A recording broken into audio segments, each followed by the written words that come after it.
Bonjour à tous, une deuxième vidéo de commentaires sur le corrigé du concours blanc, première épreuve. Je m'intéresse ici à la deuxième méthode de calcul de m puissance n.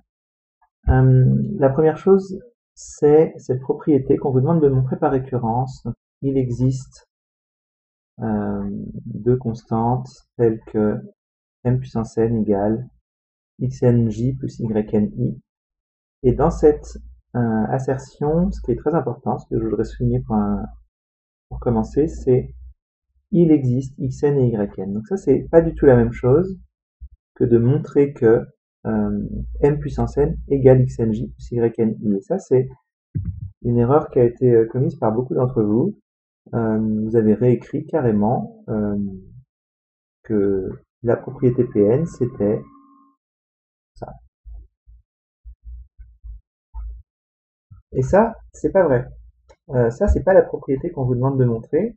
Ça veut dire qu'on connaît m, on connaît xn, on connaît yn, on connaît j, on connaît i, et on doit montrer l'égalité entre ces deux matrices-là.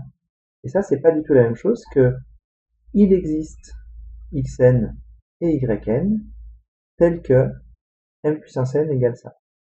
Dans le premier cas, ce qui n'était pas du tout la situation, on a deux matrices, on doit montrer qu'elles sont égales. Dans le deuxième cas, on a une matrice qu'on connaît, c'est m puissance n, et on doit la mettre sous une certaine forme, xnj plus yni. Et c'est la même distinction qui apparaît quand on vous demande de trouver x0 et y0. Et alors, la question trouver x0 et y0 tel que m puissance 0 égale x0 j plus y0i, ce n'est pas du tout la même chose que voilà x0 et y0, déterminer leurs valeurs. Là, on ne vous demande pas de déterminer les valeurs de x0 et y0 qui sont définies par l'énoncé. On vous demande de trouver des nombres qui vont être tels que cette égalité est vraie. Et donc, toute rédaction du style m puissance 0 égale i, donc égale 0 fois j plus 1 fois i, donc x0 égale 0, y0 égale 1, ça c'est incorrect. Pourquoi c'est incorrect? Parce que quand vous dites donc x0 égale 0 et y0 égale 1, vous affirmez que le nombre x0 vaut 0 et que le nombre y0 vaut 1. Or, le nombre x0 et le nombre y0 ne sont pas du tout des données du problème. Ils ne sont pas définis. Donc là, vous parlez de quelque chose qui n'existe pas.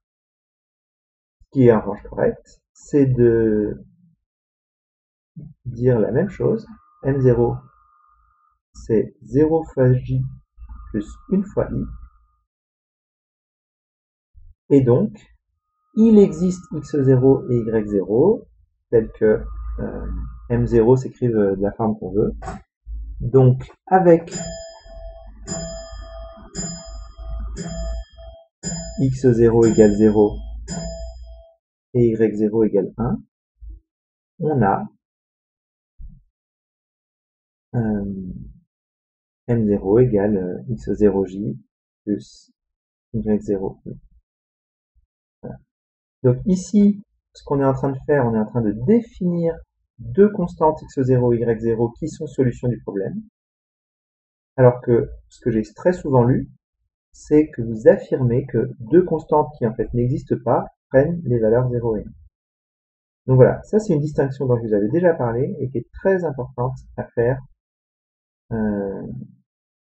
pour la rigueur de la démonstration.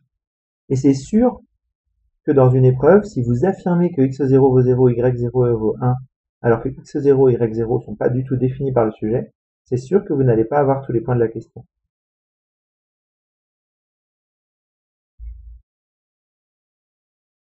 Voilà, c'est même plus correct de faire à l'économie comme le corrigé le propose, de dire on a m puissance 0 égale ça. Donc ça, c'est effectivement donner deux constantes 0 et 1, donc donner deux constantes qui sont x0 et y0, telles que m puissance 0 s'écrit x0j plus y0i. Et même chose pour 1.